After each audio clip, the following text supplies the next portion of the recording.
മയ്യനാട് പഞ്ചായത്തിൽ സ്കൂളുകൾക്ക് സമീപം തെരുവ് നായ ശല്യം. ഗ്രാമപഞ്ചായത്തിലെ 15-ാം വാർഡിൽ മയ്യനാട് ഹൈസ്കൂൾ, വെള്ളമണൽ സ്കൂൾ, ട്യൂട്ടോറിയലുകൾ എന്നിവിടങ്ങളിൽ എത്തുന്ന വിദ്യാർത്ഥികൾ ഉൾപ്പെടെ ഭീതിയിലാണ്.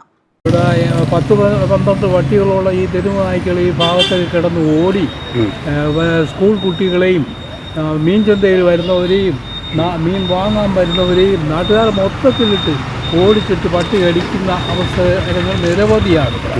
അതിനെതിരെ ഗവൺമെൻറ്റും ഒരു നടപടിയും എടുക്കുന്നില്ല, പഞ്ചായത്തും എടുക്കുന്നില്ല. മയ്യനാട് ഗ്രാമപഞ്ചായത്തിലെ സ്കൂളുകൾക്ക് സമീപമാണ് തെരുവുനായ ശല്യം വർദ്ധിച്ചിട്ടുള്ളത്.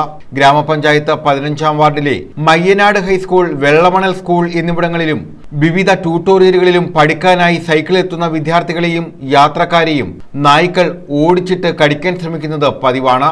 പ്രദേശത്ത് തെരുവുനായ ശല്യം രൂക്ഷമായിട്ടും അധികൃതർ നടപടി സ്വീകരിക്കുന്നില്ലെന്നാണ് നാട്ടുകാരുടെ പരാതി. ഇവിടെ 15-ാം വാർഡാണ് ഇവിടെ. പിന്നെ ഈ വാർഡിൽ ഇപ്പം 2 സ്കൂളാണുള്ളത്. വെള്ളമണ സ്കൂളുണ്ട്, മയ്യനാട് ഹൈസ്കൂളുണ്ട്, ശാസ്താംകോവിൽ ഒരു സ്കൂൾ, ശാസ്താംകോവിൽ ജംഗ്ഷനിലുണ്ട്. ഈ 3 സ്കൂൾ, 2 ട്യൂഷൻ സെൻറ്റർ, ഇത്രയും എടുത്ത് പോകുന്ന 1000 കുട്ടികളുള്ള സ്ഥലമാണ്. പക്ഷേ രാവിലെ കുട്ടികൾ വന്നു കഴിഞ്ഞാൽ ഇപ്പം ഞാൻ തന്നെ ഒരു കുട്ടിയെ കൊണ്ട് സ്കൂളിൽ വിട്ടിട്ട് വന്നത്. കാരണം പട്ടി നമുക്ക് കുട്ടി തിരിഞ്ഞു പോയി. 5-6 പട്ടികൾ വീതം ഓരോ സ്കൂളിൻ്റെ മുമ്പിൽ കിടക്കുകയാണ്. വളരെ ബുദ്ധിമുട്ട് തന്നെയല്ല, ഇതിനു മുമ്പ് പേ വന്ന് കുറേ കുട്ടികളെ 7 കുട്ടികളെ കടിച്ചിട്ടുണ്ട്. ആ പേപ്പട്ടി കടിച്ച പട്ടികളാവാൻ ബാക്കിയുള്ള പട്ടികൾ റെയിൽവേ സ്റ്റേഷനോടെ അതുപോലെ 8-10 പേരെ കടിച്ചിട്ട് പറയാനായിട്ട്. ഈ ഇടയ്ക്ക് ഇതുപോലെ ഒരു കുട്ടിയെ പട്ടി കുറുക്കി അടി ആക്സിഡൻറ്റ് പറ്റി ഇപ്പം മരണാസന്ന നിലയിൽ മെഡിസിറ്റി കിടക്കുകയാണ്. തെരുവുനായ ശല്യം ഒഴിവാക്കാൻ അടിയന്തരമായി നടപടി ഗ്രാമപഞ്ചായത്ത് സ്വീകരിക്കണമെന്ന് നാട്ടുകാർ ആവശ്യപ്പെടുന്നു. ന്യൂസ് ബ്യൂറോ, കൊല്ലം.